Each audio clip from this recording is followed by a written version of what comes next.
farxadda muuqaalkaan ma rumaysan kartid wiilkan dhalinyarada ah ee 21 sano aan aabihiis arag hooyadina ay tahriibtay oo meel cidla yeelay oo dhahayay aniga maanta mustaqbal ma lihi waxaan leeyahay ma lahan familkayga dhow waa maqan yihiin ka waran haddii aabihiis 21 sano isagana shangaani uu joogay oo ku noolaa aabihiisna yaaqshid uu ku noolaa wuxuuba ku sigtay walaashiis inuu guursado laakiin maanta oo helnay adeeradiis familka hooyadiis waa las aqoonsaday farxad weyn maanta waa kana soo farxsan nala jooga magacayga waa maxamed Aweys Harun oo farxadeyda maanta lama soo koobi karo yaa hesho ka maqnaa waxay maqnaa hooyo aaba ay maqnay laakiin hooyo aaba helay laakiin wili hooyo ma helin waxa cajiib laakiin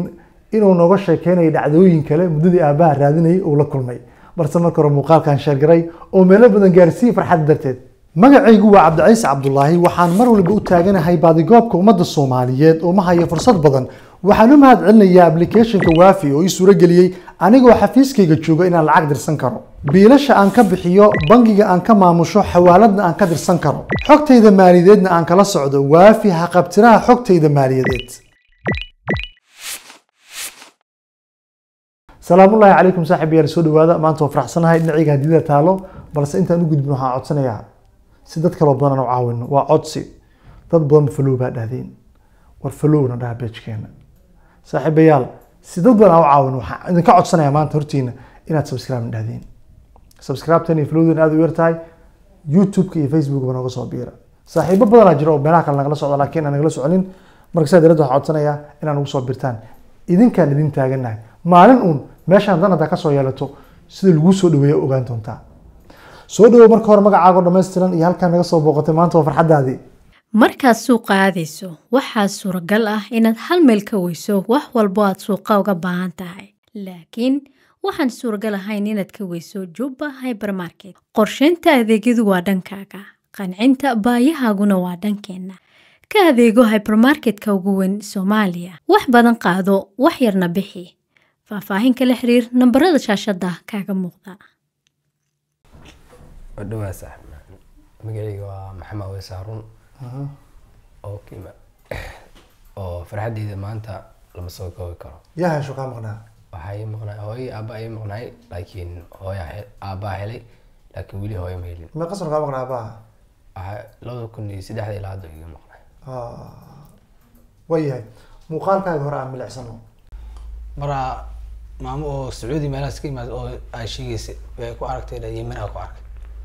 markaas ay ugu wardiisay wiilkan dhalinyarada ah Maxamed Aweys waa 22 jir mustaqbal ifay ayuu leeyahay maanta laakiin xanuunka ay utinta ku taagan ee dadka ka reebaysa waxay tahay aabihiis iyo hooyadiis midna meel kuma ogo waana taas xanuunka uu xamili waayo oo noogu yimid inaga kaligeena aan qaadi weynay ee aan la wadaagnay idinkana aan ka codsanayna bulshada la wadaagtaan oo shaqeynaysan shalay sidaan u murugsanayd maantana sanado badan kadib waxaa si dhaqsiyo ku heshay aabaha wilina hooya ka maqan intaan kiiska hooyo u gudbin aabahaaga waxa raadinaysa sanado badan ma qasan camalan tahay wallahi 2003 ilaa hadda waa raadinaysa marka aabaha weynaysa ma qajirta adiga waa yaraa markaas noloshaada aabaha si fiican u arkeen hadda ma qasan jirtaa 20 muddo 20 sano oo aabaha ka maqnaa waa baadigoobeysa waayahay aabahaaga sida u heshay wallahi dadka ummadaysa u sharigeeyeen mid walba mid kale si shariga markaas oo dhaqameed ay soo markaas oo gargaaban lama doonay kaasa qalbiga camal soo wacay asa waa sraacina telefoon imo ida telefoon igu dhiibay markii dambe arkaa dhaay markii dambe waa soo raacnay qalbiga camal oo maad markii waa arag si awooy aabaha intuu joogay sanacale muqdisho dhexdeeda adigana muqdisho dhexdeeda ma qasban ka maqnaa 20 sano aabaha xamru joogay waa soo joogteen ma laga yaabaa aabaha hormeel ugu aragtay waayahay waxa meelaha soo aadiyay halisa ka baad aabaha xamar 20 sano asla joogteen adna aad joogto aqoonin in walaasha ay guursata ku sigataba waayahay markii odaygan wadanka lagu keenay maxaa sameeysan yaa ku lagu geeyay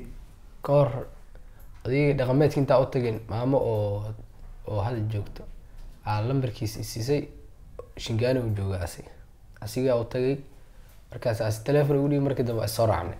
igii aa dhahay ilaa loo arkaa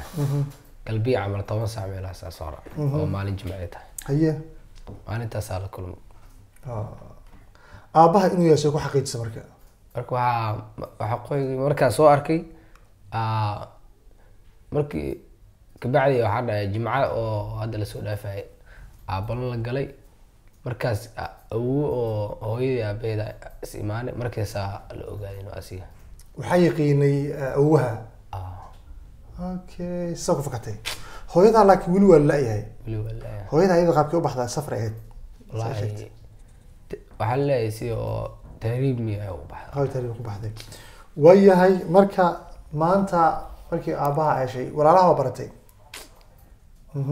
iyo habartii oo inta meesha fadhiisata hooyo oo ilaalad familka waa barateen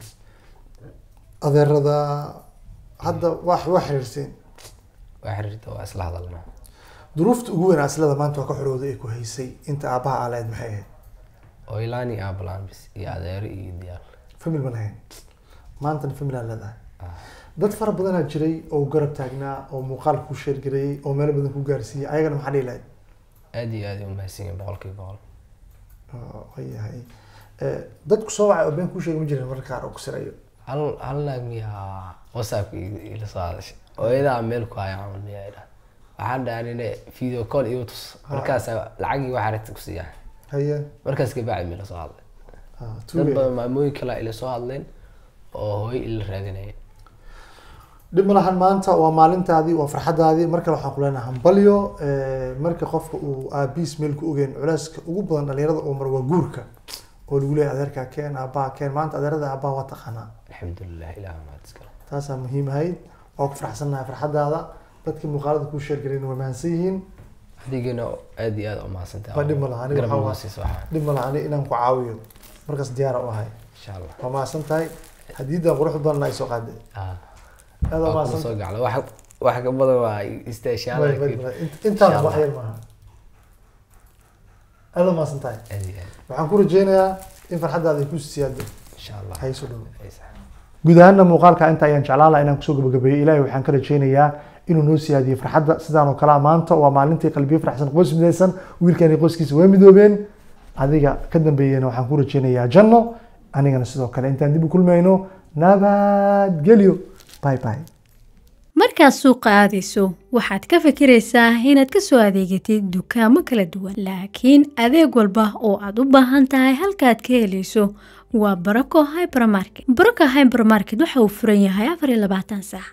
waxaadna ka helaysaa adeeg kasta oo aad u baahan tahay ka adeego Barako Hypermarket 24 saac wixii faahfaahinna kala xiriir nambarada shaashada kaaga muuqda.